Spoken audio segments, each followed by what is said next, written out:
So my hot take is that people complain about ads too much. Those ads keep the lights on for your favorite free websites. Yeah, I think it's fine for people when they complain about it in a paid space. Like, hey, I paid to be here. Can we, whatever. I think a lot of the time, if you had access to the numbers, these conversations might change. But the problem with those conversations about should this or that be free? Should there be ads on this thing or that thing? Oh, I paid for this, whatever. It's hard to have that conversation when you don't have the numbers in front of you. You can't tell. You don't know how much these ads pay these companies, and you don't know how much their workers get paid. You don't know how many workers they have. You don't know what percentage of anything is profit. You don't know any of this, right? So as a consumer, from your own perspective, you can complain. Yeah, your perspective is that it looks like it sucks, but we just don't know. It's hard to have those conversations in like good faith for me to like in depth, at least at like above a surface level, because I don't know like what any of their numbers, you know what I mean? Like people will be like, oh man, YouTube with the ads, YouTube with the ads. And I agree, they're f***ing annoying, but I don't know how much they make from those ads. I don't know how many employees they're paying and how much they're paying them. I don't know how much profit they make. I don't know all of that. I have not looked into what's publicly available. And there's always going to be some stuff that's not publicly available, right? Maybe we're right. And maybe they're making a ton on the ads and just squeezing us dry and forcing us to watch ads. Maybe those ads are the only thing keeping the lights on and the consumer base would never.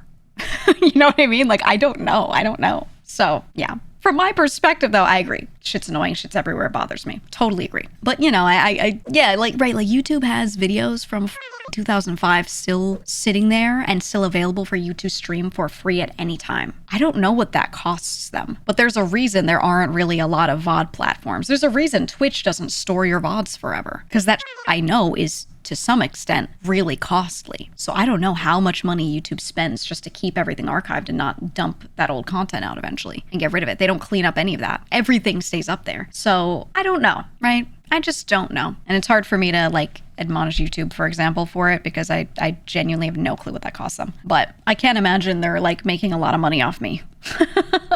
Me personally, I don't know. So it depends on how they're implemented. With Twitch, it actively drags down the experience of using the site. I agree. I hate the way Twitch does it personally. I really do. I really, really, really do. Yeah, Twitch pre-rolls are the worst decision I've seen on any platform in the entire history of the internet. It's like content 101. Content 101 is, if you make a YouTube video, you need the first couple of seconds to be so engaging. The first 30 seconds especially, but the first 2 need to be so engaging that people will not click off. And people will pour their heart and soul into making those first couple of seconds so engaging so that people leave. And then Twitch does the exact opposite with pre-rolls, if you have them on, and is like, what if we showed them an ad instead? What if they click on a thing with a title and thumbnail that they want to try seeing, and then we show them something else instead, and it lasts at least 30 seconds? Haha. It's literally the worst, like, could not be more opposite from what you should be doing, right?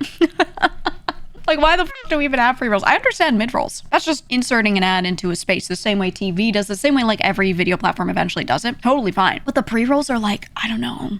It's the antithesis. Yeah, and 30 seconds is like the lowest I could think of. So I have my mid-rolls set to the minimum that they need to be set to so that people don't get pre-rolls. So every 30-ish minutes, it's like 28 and a half, right? It shows you a minute and a half so that you get 3 minutes per hour if you're unsubbed. And that is the minimum I can set it to so that the pre-rolls don't happen. Sometimes they still like fire off for some people, but for the most part, they're, disengaged. And that is just the only way, man. It's the only way, because I would love to just turn it off, because ads don't make me that much money, me personally. You got to be a huge streamer for your ad revenue to really like be your big portion. But I really cannot be serving people pre-rolls. Like I don't want to do that to people, I cannot. I don't know. Ooh, the dreaded unlucky pre-roll right into mid-roll. Yeah, that's the thing, is if you get pre-rolled, it doesn't disable that individual's next mid-roll. I think it should be a thing. Like if you click onto a stream and you're not subbed to that person and you got served pre-roll ads, you personally should not get hit with their mid-roll ads if those show up within the next 5 minutes or 10 minutes even. You really shouldn't, but they've never thought to calculate that and make that a thing either. I don't know if it's because of how they like to structure everything. I don't know if it's just like, the mid-roll fires for everyone unsubbed. We don't want to think about figuring that out differently in our infrastructure, or I don't know. Maybe they're just like, fuck it. Unsubbed, watch ads, right? I don't know.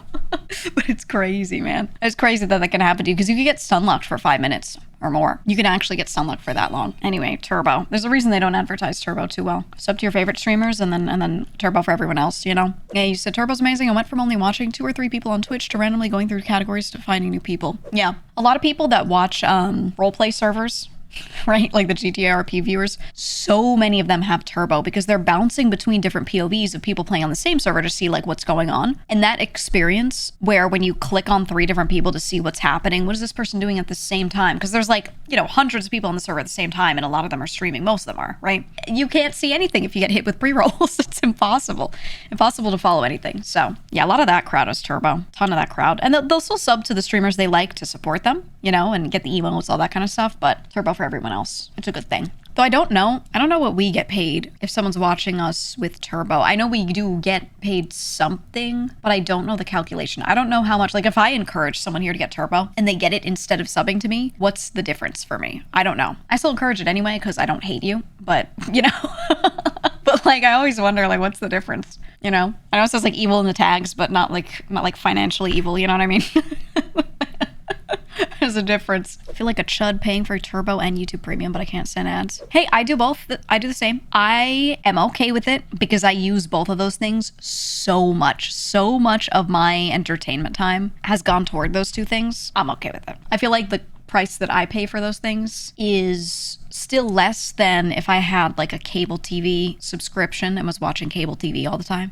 You know what I mean? Like I'm all right. And it's more enriching. It's more enriching. Streamer stuff for me is my entertainment. But I play games. It's really important to me to like keep up with that. And streamers are one of the best ways for me to keep up with that. But then also for YouTube, a lot of the stuff I watch are like documentaries and, you know, stuff that's just better than like, I don't know, the 50th TLC show or whatever the is on daytime television. I don't even know anymore. I don't even know. And you pay and you watch the commercials anyway on TV.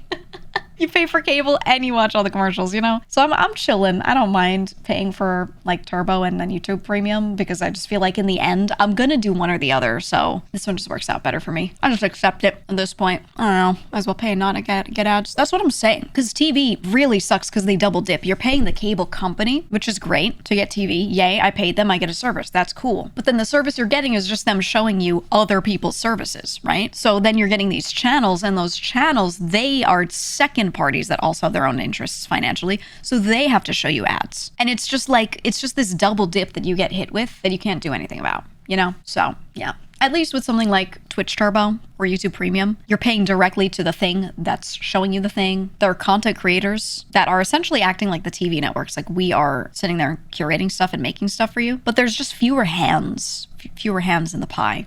You know what I mean? Like a YouTube channel is not usually some giant mega company. Some of them are, but most of them are not. A Twitch channel is not some giant mega company. It's just some guy, you know?